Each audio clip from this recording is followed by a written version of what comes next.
It's 4 p.m. and we're bringing you the developing news and the stories behind the headlines. This is Storycon. I'm Patrick Paez. Some headlines this Tuesday, May 28th. Typhoon Aghon maintains its strength as it leaves Luzon. Aghon was last spotted some 450 kilometers east-southeast of Basco, Batanes. It is forecast to exit the Philippine area of responsibility by Wednesday afternoon or evening. It's business as usual for the Bangko Sentral ng Pilipinas amid reports of ghost employees. The issue allegedly involves two members of the board. The BSP notes that the monetary board can still function normally with only 4 members. President Bongbong Marcos is now in Brunei for a state visit. Tourism is a top agenda for this trip. After Brunei, Marcos Jr. will be flying to Singapore for a working visit. Meanwhile, Vice President Sara Duterte was absent during the president's send-off this morning. By tradition, the VP is caretaker while the president is away.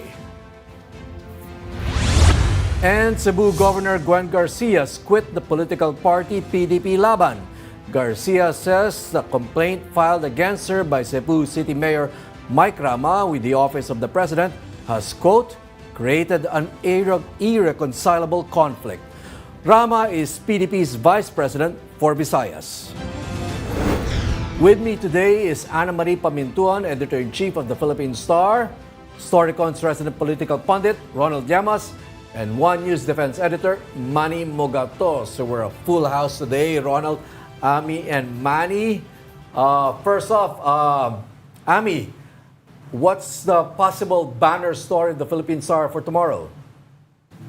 We're waiting for more developments sa Brunei, but so far, ang sabi, the Philippines, well, President Marcos wants to strengthen defense ties with Brunei.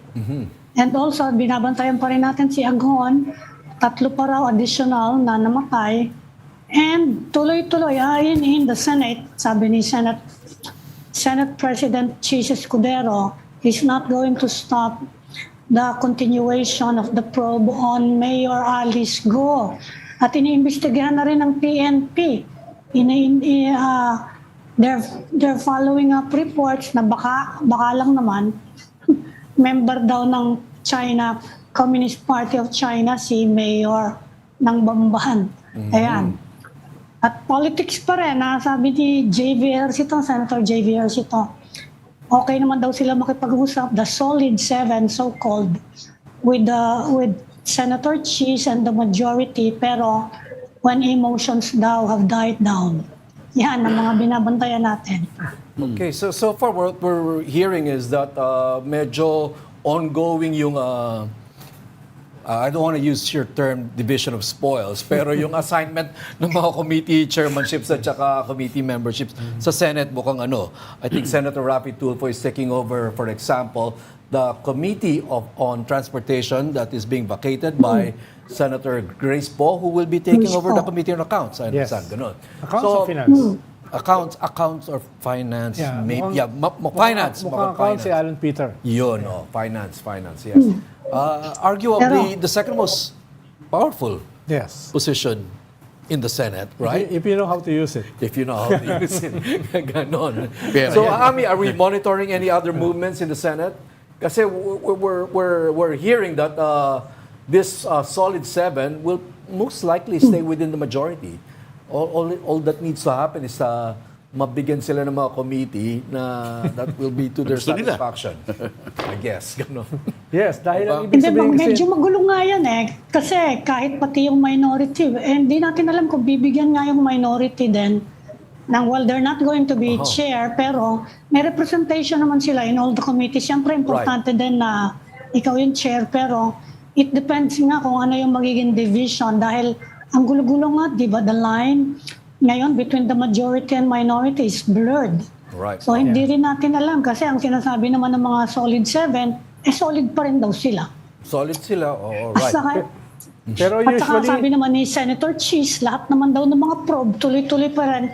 Kaya hanggang ngayon, actually, hindi pa malinaw kung bakit tinanggal nyo yung Senate President nyo. Hanggang ngayon, hindi daw yung hindi daw yung sore foot ni Senator Revilla, hindi yung Chacha, hindi yung Pedelic. So ano kaya ang dahilan? Hanggang ngayon, hindi natin Division of spoils nga. Yung palaging matagal nang binabanggit ni Ronald na Division of spoils. yun. Ano ba? Option C, letter C. Parang gano'n, letter Pero C. usually kasi ang minority, hindi lang sa usapin ng botohan sa Senate President o sa Yes. speakership.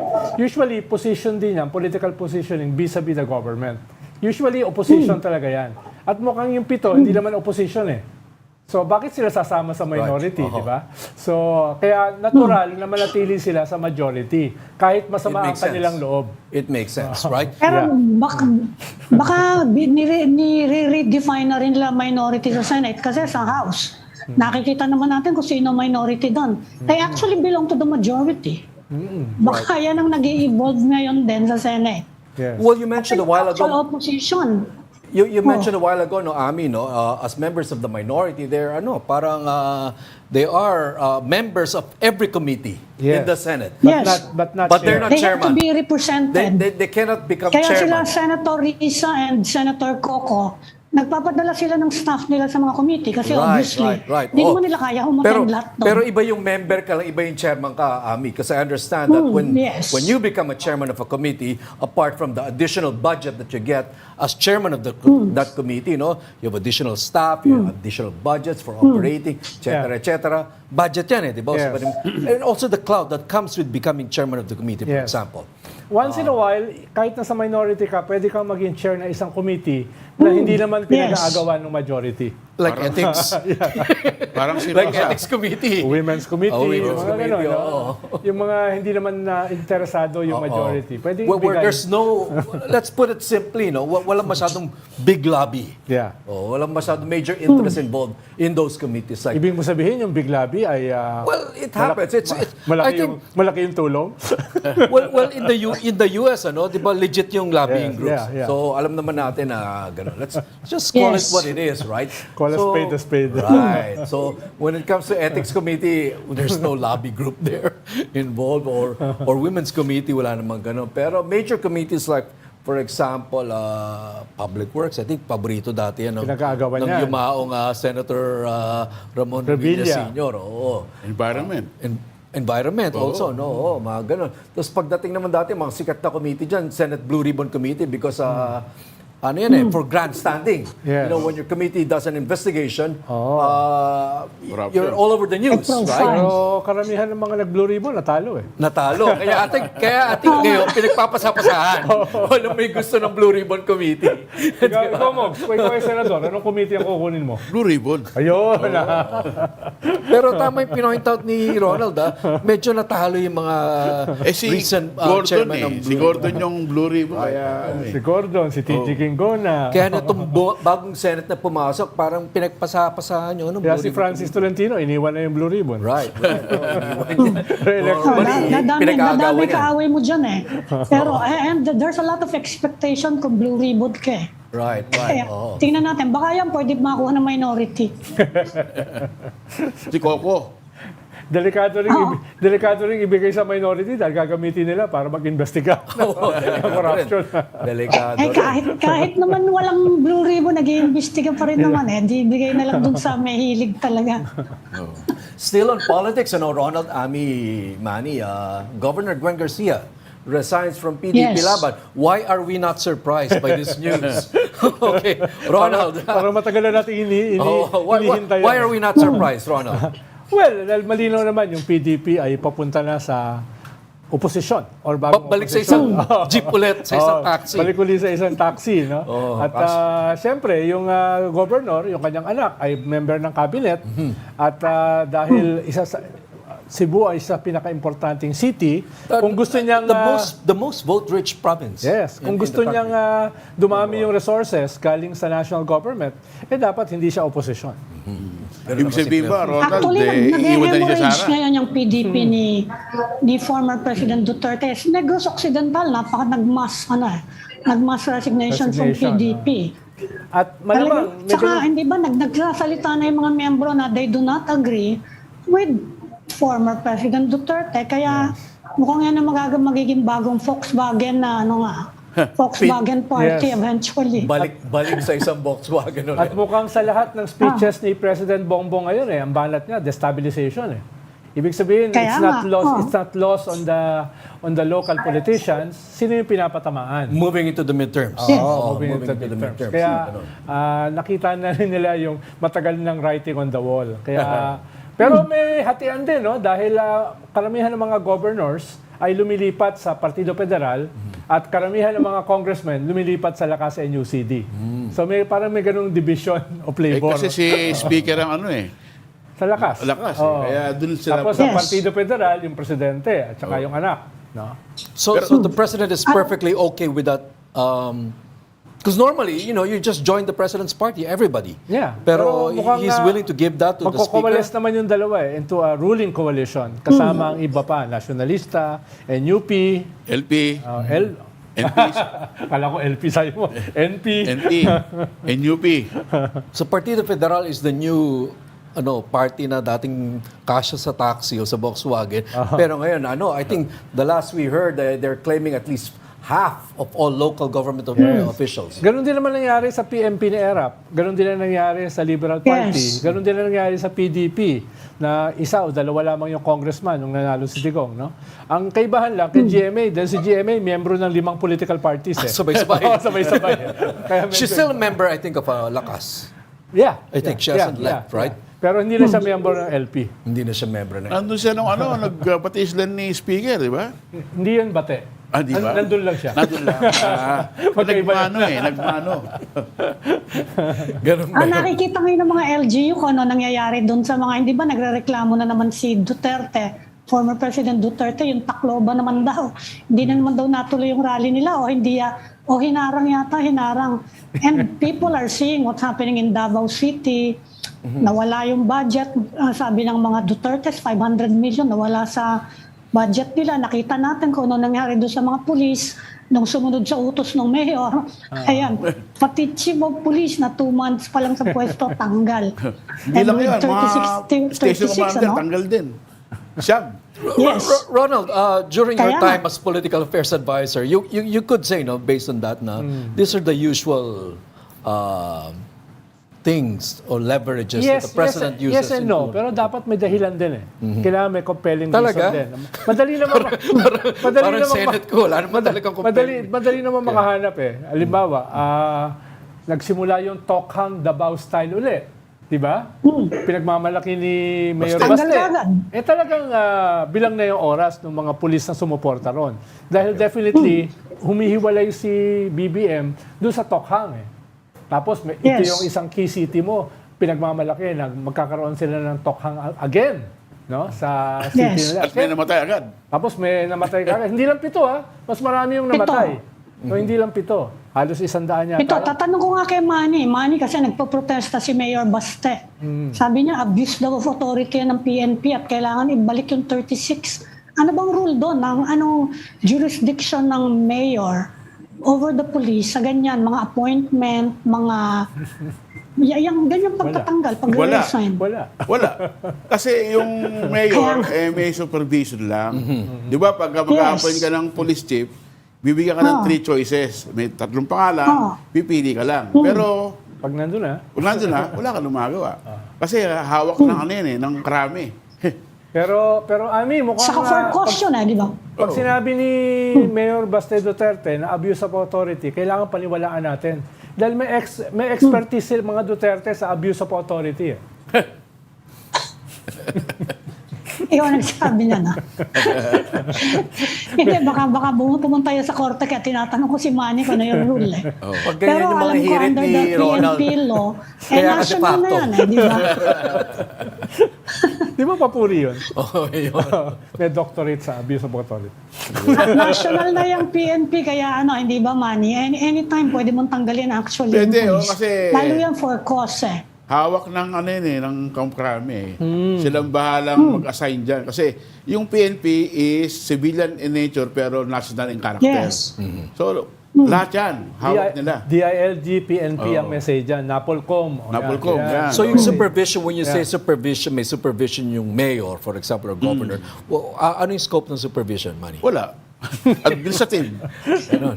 Mas administrative. Hindi, pwede niya ngayon, punta ka doon, meron nangyayari doon. Yun, ganong klase. Yun lang. At Tsaka medyo mataas ang crime rate doon. Dagdagan nyo nga yung mga tao nyo. Ayan, pwede yun. Pero Saka pagka pipili appointed ka na to, ng police chief, bibigyan ka 3 pangalan. Hindi ka makakahindi kung ayaw mo sa Pero 3. Manny, kapag ganyan nga, sinabi ng mayor, tayo magka-crackdown ulit tayo sa pulis. Sumunod yung pulis mo. Anong sinasabi nila? Sumunod lang naman yung pulis. Paano yun? Dapat consistent sa national yun hindi lang sa local. Dapat within the laws ng NAPOLCOM, ng PNP, ng DILG. So hindi sila pwedeng lumabas doon. Madali yun ang panahon ni Duterte kasi diretso Tama. Susunod sa sinasabi ng presidente. Yun ang commander-in-chief nila Kaya yung presidente may kaso sa ICC. So yung 3 pangalan, Manny, pipili yung mayor doon. Is that already the final choice? Yung choice ng mayor na limited to the 3? Yes. Or pwede pang sabihin ng PNP, ayaw nila yung napili doon sa 3? Ay, hindi. Pagka pumili na, Yun na yun. yun na yun. Tsaka Kasi sila nagbigay Ibig sabihin, Pero actually, kung malakas yung mayor sa presidente, pwede siya magrekomenda, di ba? Right. Kaya kung kakampiyan, pwedeng siya nga mamili. That's all backdoor already that we don't see. And we presume na We belong happens. Isama na sa 3. Magne-negotiate yung mayor, sabihin sa presidente, pwede bang isama itong sa 3? 3 pa rin yung pagpipilian. Pero kasama na pasok na yung kanyang gusto. Sa probinsya, ganun din. Yung provincial commander, yung governor, bibigyan din 3 pangalan. Okay, another development, still on our politics and leading up to the midterms. Makati Mayor Abby Binay joins the Nationalist People's Coalition. So nag-NPC. Ito pamilyang itong Binay, original to sa PDP Laban. Yeah. Although matagal na rin kumalas yung tatay. Right? Pero I think they were founding officer ng PDP Laban. Kampanya na si Tito Soto. Ayan, I understand that Mayor Abby Binay was in Senator Tito Soto's list of possible senatorial candidates of the Nationalist People's Coalition. Si Jesus Cordero ba? Formally na Si Jesus Cordero ba, NPC pa rin? NPC. I think Ay so. di, Yes. makakasama na ni NPC. Binay. Na dati magkalaban sila. Pero si Binay, di ba, graduate na sa Senado? Si Ate. Tatakbo siya. That's interesting. Ang magiging interesting ang politics ng Makati and Taguig.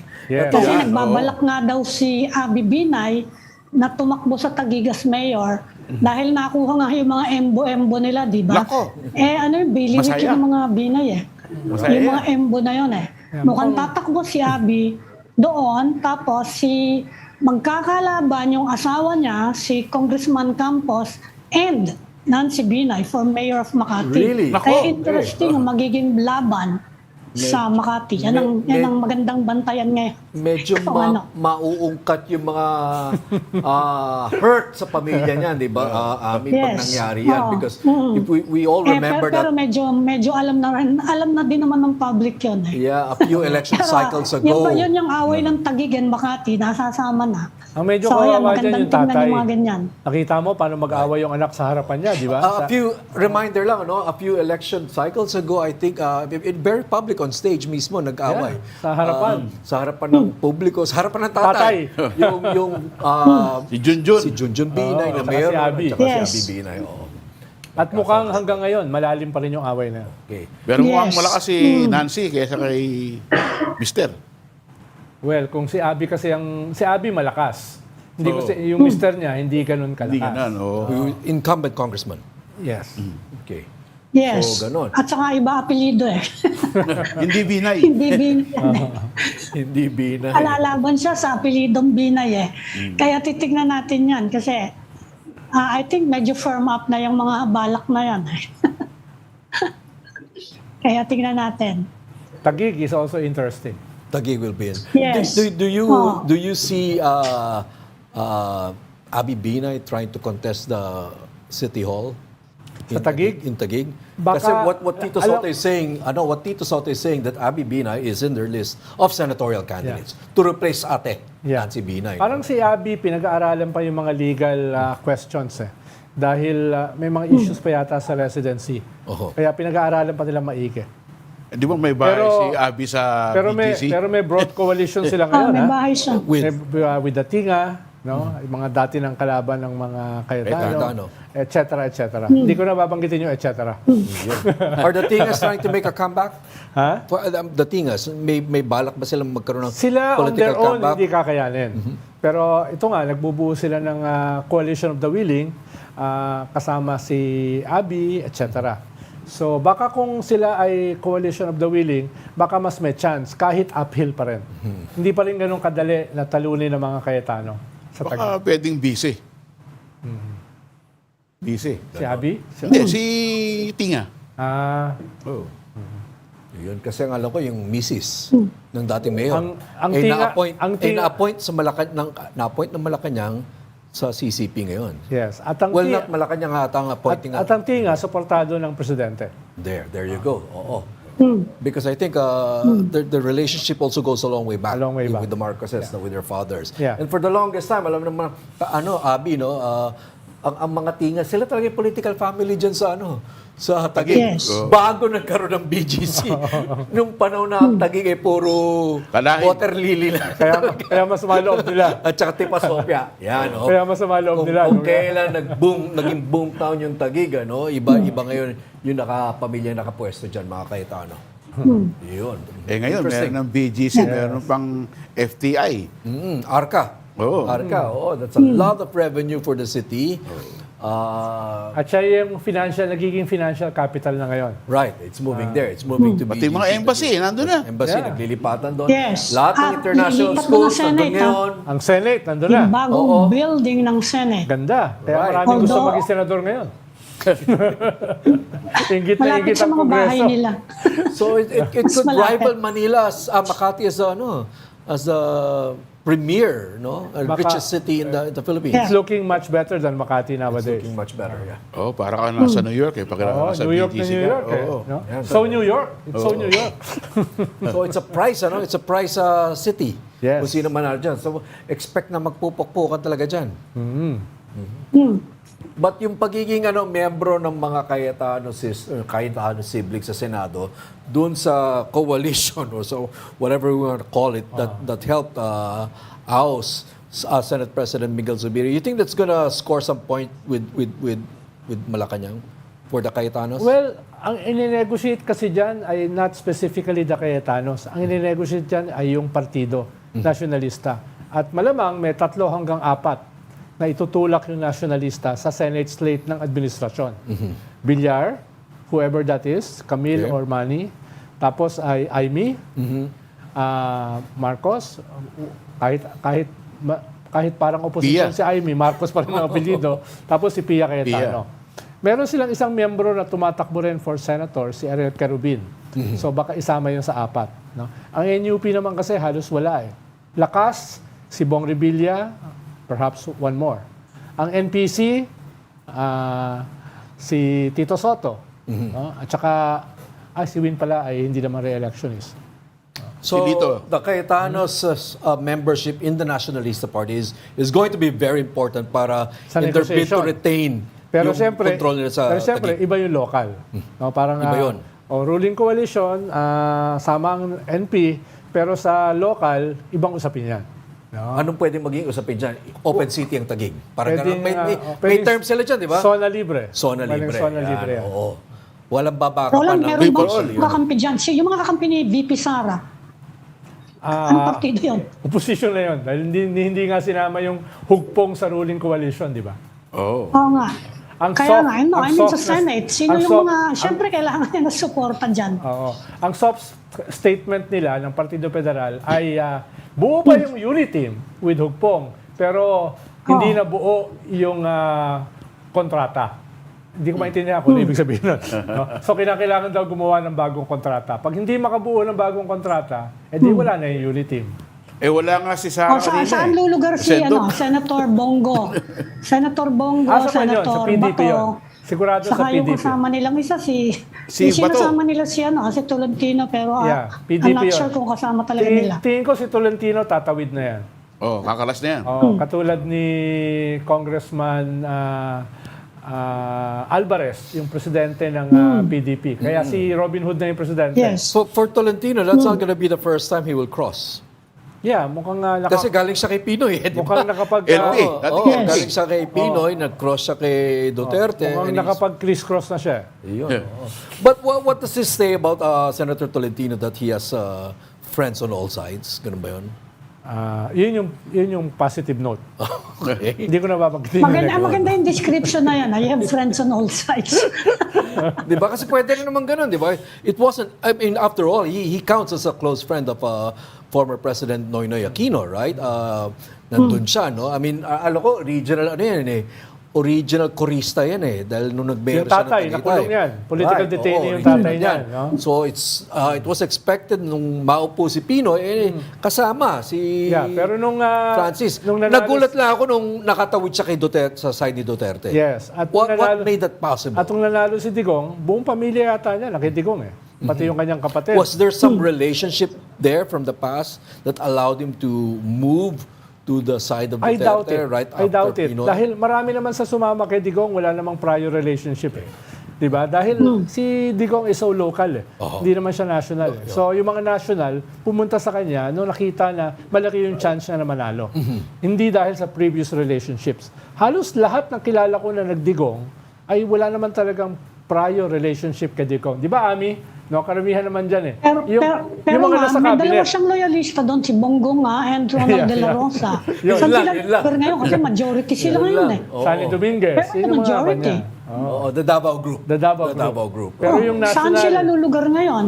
Kasi right now, majority sila. Kung hindi sila they kunin ng- supported si Escudero eh. Kung hindi sila kunin ng ICC, sila yung bagong PDP Laban. Sila yung bagong oposisyon. No? Kung hindi sila kukunin ng ICC, hindi ko sinasabing kukunin sila. Malayo-layo pa yan. Several batches Do down you pa actually yan. see that Sabi happening, sa akin, Ronald, first given that- batch, si Digong lang mismo. Do you actually see that happening, Ronald, na yung mga, given that itong mga, let's call them Duterte senators, may ibang silang term dyan, di ba? Mga Duterte senators, they actually voted to unseat Senate President Miguel Zubiri. Yeah. So they're part of a coalition which is we can all assume friendly with Malacanang. So ano nangyari doon sa Duterte ties? I mean, should we count them as opposition or pati yun wala na rin? Well, una, katulad ng pinag-uusapan natin in the past episodes, no? Yung hatian sa Senado hindi ganun kaklaro. Whether friendly sa Malacanang o hindi. Dahil yung issue ng Chacha, yung issue ng investigation dito sa PDP leaks, na basically implicating the president, yun yung layunin, no? Ay parang hindi yun naging dahilan dito sa Senate purge o itong Senate coup.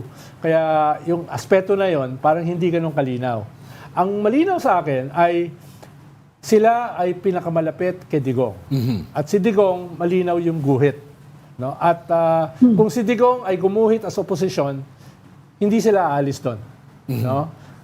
Sa midterm, sa midterm. No? Kaya duda ako kung halimbawa si Bato at saka si Bongo ay masasama sa administrasyon.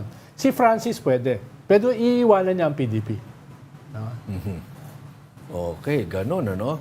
But kapansin-pansin, it's quite noticeable lang amin, no, na lately parang hindi mo na nakikita si Senator Bongo nakadikit si former President Rodrigo Duterte. Wala na sa likod. Wala na yung mga selfies.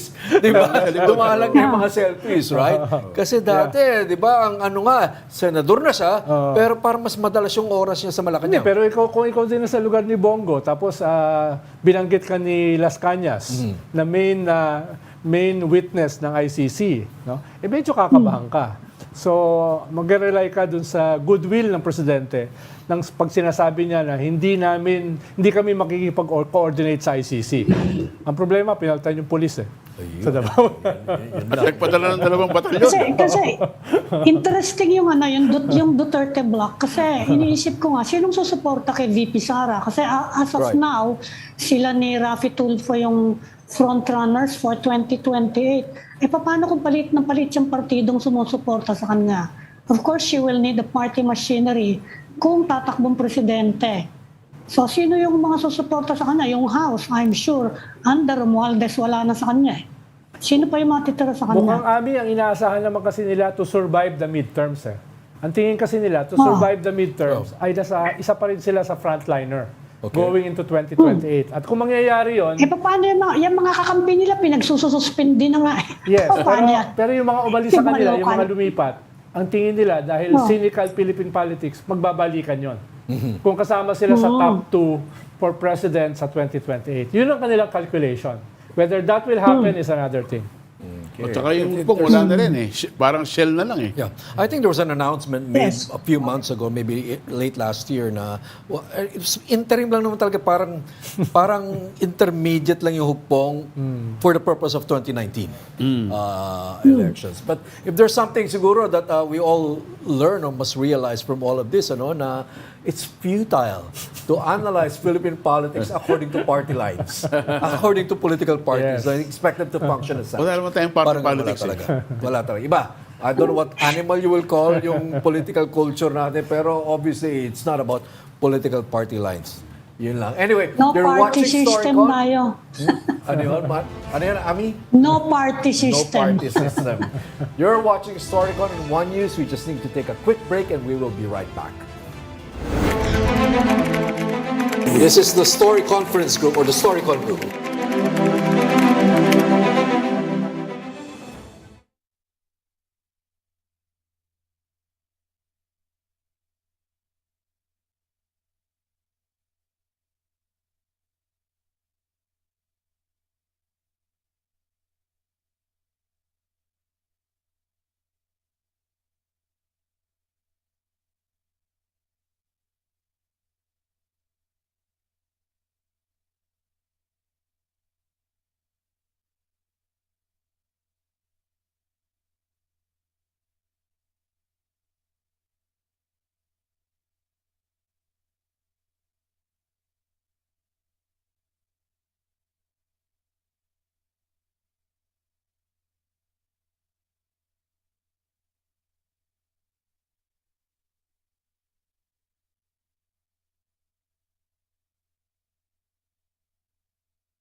We're back and we've got the developing news and the stories behind the headlines. This is the Story Conference. I'm Patrick Paez, and also with me are Ami Pamintuan, Ronald Llamas, and Manny Mogato. Yes. We were supposed to have a guest. We're still waiting for him. Ami, this is regarding what appears to be the largest Chinese Coast Guard ship in the world. In the world ba? Yeah. 165 footer. The world, no? It's called the Monster. Yeah, yun na lang. Let's. By its reputation, it's called the Monster. Yun ang nickname niya. So we can imagine gaano kalaki ito. No? At pinadala saan? Baho di Masinloc. Baho di Masinloc. Na ang katapat nila. On the eastern side, Manny. So, Manny, tell us the significance of this move, Manny. Well, the largest Chinese Coast Guard, which is actually a former Navy vessel. Oh, Navy talaga. Navy talaga yan. Was sent not only to Baho de Masinloc, but further east, near Zambales coast. Between Baho and Zambales. Between Zambales and... Okay, now finally we have Philippine Coast Guard spokesman, Commodore J. Tariela, joining us now. Commodore. Hi, Commodore. Good afternoon, Commodore. Saktong-sakto pasok mo. Good afternoon. Commodore, nandun pa ba yung The Monster kung tawagin? Well, based on our monitoring as of last night, sir, dalawang China Coast Guard vessel na lang ang na-monitor natin sa Baho de Masinloc. That is China Coast Guard 3502 and China Coast Guard 5305 and the 19 Chinese Maritime Militia. Ibig sabihin, wala na dito, sir, yung sinasabi nating Monster China Coast Guard, yung China Coast Guard 5901. So, Pero in Commodore, the meantime, Commodore, meron daw 122 Chinese vessels na na-monitor ang Philippine Navy naman sa West Philippine Sea. Do you also have that report?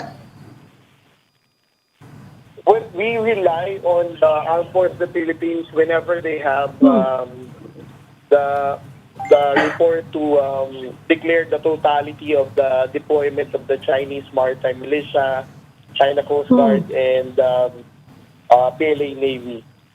So if they say it's 122, dahil mas marami silang asset, ma'am, no?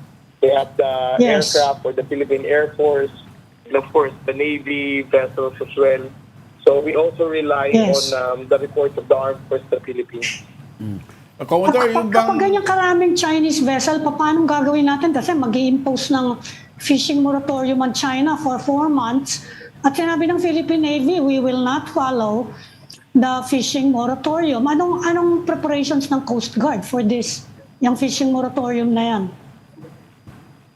Well, yung 122 na Chinese maritime forces na yan, ma'am, is scattered in different parts of the KIG, basically, no? Yes. Ang fishing moratorium is only at 12 degrees latitude up north, ibig sabihin pataas. Kung titingnan natin kung ano lang yung mga tatamaan dito na fishing areas natin, that will only be Baho de Masinloc.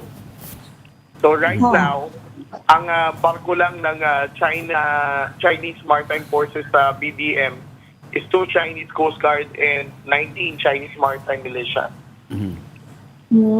Hindi naman pwedeng manghuli yung militia sa vessels. Yes, sir. So it's only the Chinese Coast Guard that we can expect who can carry out law enforcement. At i-emphasize natin, Commodore, na yung Chinese Coast Guard is under the People's Liberation Army, under the Chinese Armed Forces, unlike our Coast Guard na civilian. DOTR. Chinese Military Commission. Yes. Commodore, Chinese Military Commission. how are we supposed to take this presence of this monster Coast Guard ship in off Zambales? No? Is this a deliberate attempt by the Chinese to intimidate us after, well, yung atin ito convoy or whatever? Is this in line with that move, Commodore? Well, they're already numerous instances that they have deployed their monster China Coast Guard Okay. vessels here in the Philippines. I think the first one was in 2022 when we were supposed to have an exercise with the U.S. Coast Guard.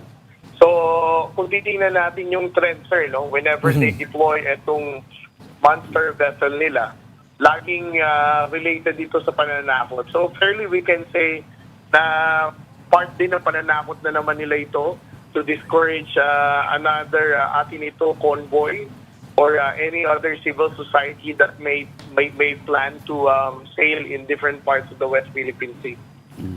Sayang, Commodore, no? Ang ganda sana niyan kung nasabayan ng atin ito flotilla, no? Dahil kitang-kita yung liit ng mga bangka at yung laki ng Chinese Coast Guard, no? Kitang-kita yung David versus Goliath. Sayang. Ang tanong to, Ronald, kung didikit ba yung mga bangka? Ha? Didikit ba? Dumikit Didikit naman ba? Dumikit naman eh. Baka madurog. Nabangga. Sa alon. Commodore, on a different note, nabasa ko yung isang pinost nyo eh. Parang sagot kay new Senate President Cheese Escudero tungkol dun sa sinabi ni Senator Escudero na bakit tayo nakafocus sa China? May iba namang mga claimants na kaaway tayo, katulad ng Malaysia, Vietnam, Brunei. Parang meron kayong sagot eh, na nakita ko kanina o kahapon, no? Iba yung post ko, Sir Ronald. Yeah.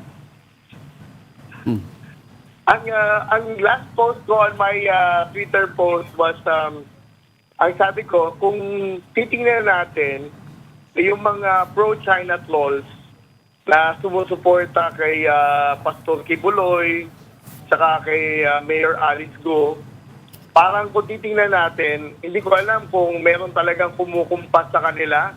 Pero ano ba to, coincidental na kapag pro-China ka, dapat supportahan mo si Kibuloy, dapat supportahan mo si Alice Go. So yun yung question ko dun sa post ko, Sir Ronald. May nabasa akong post niyo, Commodore, na parang sinasabi, hindi naman tayo wina-water cannon ng Malaysia, ng Vietnam, at saka ng Brunei. Di ba may ganun kayong post? Parang post ko to, sir, last few months pa. Okay. Dahil in response ko dun sa mga pro-China trolls naman before, na challenge bakit daw we are focusing only on China and we're not mentioning the presence of the Vietnamese Coast Guard and Vietnamese fishing vessel. So, mariin kong idiniin noon na ang Vietnam, Malaysia, or even Brunei, or even Taiwan, no? Wala naman tayong napabalitang hinarang sa Philippine Coast Guard vessel, or even the Filipino fishermen, no?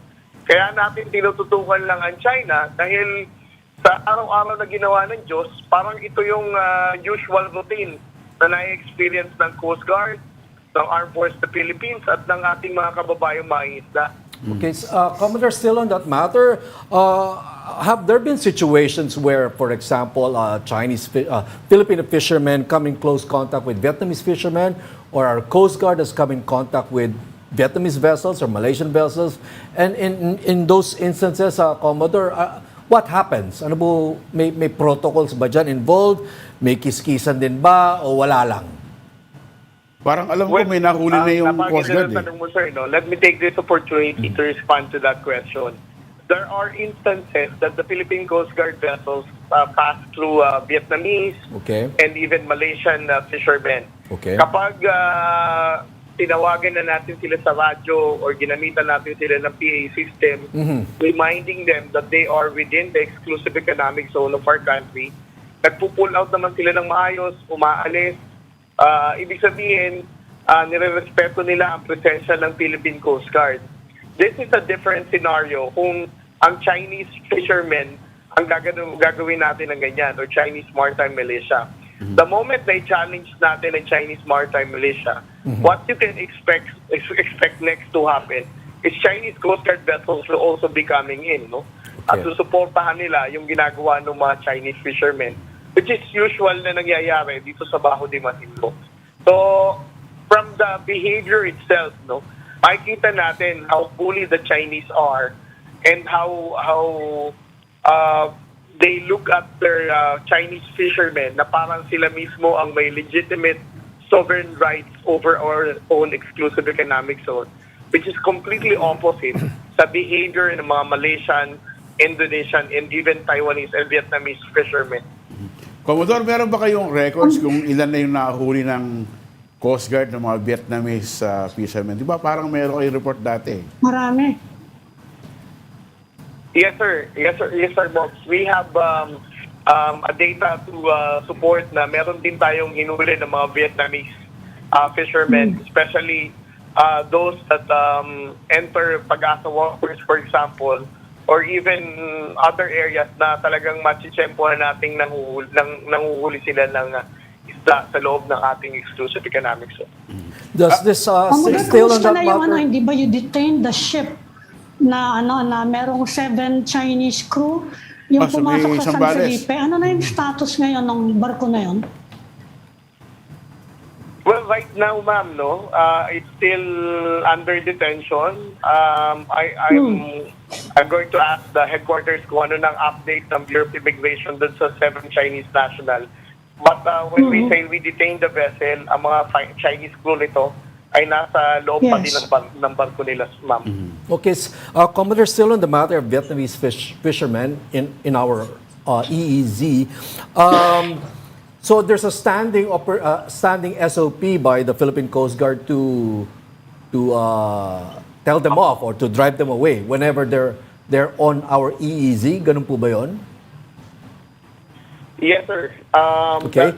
Whenever we pass through the Vietnamese fishermen, we always communicate with them through radio or we use our PA system. So, Commodore, malinaw yung sinabi nyo, no? Yung pinost na, yung nakitang post nyo na sinasabi na hindi naman tayo winawater cannon, hinaharas ng Malaysia, Vietnam, tsaka Brunei, ay post nyo several months ago in response sa mga talking heads ng China sa Pilipinas. At hindi siya direct response dun sa medyo katulad na statement ni Senator Escudero, no? Pero 'di ba isa ring dahilan kung bakit wala tayo masyadong conflict with Vietnam, Malaysia, Brunei, Taiwan ay dahil hindi nila kino-contest yung ating victory sa UNCLOS over our maritime rights sa EEZ. 'Di ba? Ang ating conflict sa kanila ay yung ating sovereign rights. At mukhang yan ay napag-uusapan naman multilaterally at saka bilaterally. So just to clarify, yung dagdag, hindi lamang tayo winawater cannon no, ng China at hindi naman tayo winawater cannon ng ibang mga claimants, ay dahil sinusuportahan pa nga nila yung ating victory sa UNCLOS, unlike China. Yes, sir. At higit sa lahat, sir, no, we have a clear understanding na kung ano man yung na-occupy natin prior the 2002 DOC ay nire-respeto ng bawat bansa. No? So for example, Vietnam has their own occupied maritime features na ginagalawan nila na almost overlap sa maritime feature na meron din tayo. Hindi naman tayo meron tayong, hindi mo masasabi merong aggression or tension between the Vietnam Coast Guard and the Philippine Coast Guard. We have our own understanding with each other. Hey, So, Commodore, pag nag-umpisa na tong fishing moratorium, magpapadala ba ng escort ang Coast Guard sa mga fishermen natin? Kung sakasakali nga na mapalapit dun sa panatag yan sa Marami pupunta Bauti dyan ng Masinloc. mga Filipino fishermen. Well, actually, ma'am, nag-start na yung fishing moratorium. Yes. May 1. Kaya nga. Yeah, May 1. So, anong... yes. Yes. Kaya On the part of the merong Philippine mga Coast escort Guard ng mga and in fishermen cooperation natin. with... Kasi natatakot Yes, na yung iba, yes, yung ma'am. mga hindi organized na fishermen Yung mga regular na fishermen na wala namang affiliation sa mga grupo, nag-aalala sila kasi baka daw kung anong mangyari sa kanila. Yes, ma'am. I-clarify ko lang po ulit, ma'am, no? Ang fishing Yes. moratorium is 12 degrees latitude up north, no? Yes. So, basically, ang talagang tatamaan lang nito is yung pangitdaan natin pataas, which is Bajo de Masinloc as a traditional Yes. fishing area. Ang si NSA naman po, the National Security Advisor, has given his standing guidance, no? both for the Philippine Coast Guard and the Bureau of Fisheries and Aquatic Resources na magkaroon ng rotational deployment para siguraduhin babantayan natin ang ating mga mangingisdang Pilipino na maglalayag dito sa Baho de Masinloc. Rotational deployment na ano yan, yung around the clock yan. Well, hindi ko masasabi at may papangako ba na around the clock, no? But definitely, salit-salitan po tayo dito, BFAR and Coast Guard. There are so many things to consider, the logistical requirements, the operational readiness of the vessel. But every once in a while, ma'am, no, the Coast Guard and BFAR will be deploying our vessels to ensure our presence in Baho de Masinloc. Okay. Commodore, yung bang BRP Teresa Magbanwa ay nasa Escoda pa rin? Yes, Sir Bogs. Ang BRP Teresa Magbanwa until now ay nasa Escoda Shoal sa pag-uutos ng ating komandante, Admiral Gavan. I think we have a record now of the longest deployment ng Philippine Coast Guard dito for almost 40 days na yata. We are still waiting for the UP marine scientists, no? Para samahan ng Coast Guard dito na maidokumento yung mga naging nakita natin sa Escoda Shoal na kung saan sinasabi natin there is a possibility of small-scale island reclamation. Commodore J. Torriela, maraming salamat po sa oras nyo. Maraming salamat, Thank you, Commodore. Commodore. Thank you, Maraming salamat po, Commodore. sir. Okay, we Thank have you po. some sort of breaking news also from our One News Bohol desk. One News Cebu desk, Dale Israel. The governor of Bohol has also been suspended for 6 months in relation to the Chocolate Hills issue. Yeah. Ano bang partido niya? Yun ang kailangan natin alamin. Anong partido niya? Hindi. Kalaban to ni Yap. Kalaban ni Yap. Oo, kalaban ni Yap. Oo, pero anong partido niya? Kasi Yap, nagpapalit. Sa anong partido? Lakas di ba? Dati. Oo. Dati yun. Oh, pero baka minsan Very fluid, nagpapareho na yan. Partido na. Kailangan malaman ko anong partido niya Next, ngayon. bukas, pag-usapan natin. Bukas siguro malalaman natin. Okay. Thank you for joining the Storycon today. Ami Pamintuan, Editor-in-Chief of the Philippine Star. Manny Mugato, One News Defense Editor. And Ronald Llamas, of course, our de facto political pundit. De facto ka pag medyo naughty yung mga comment mo. Join us again tomorrow at 4 p.m. for the Storycon. I'm Patrick Paez. We are One News, all sides, all the time. This is the Story Conference Group or the Storycon Group.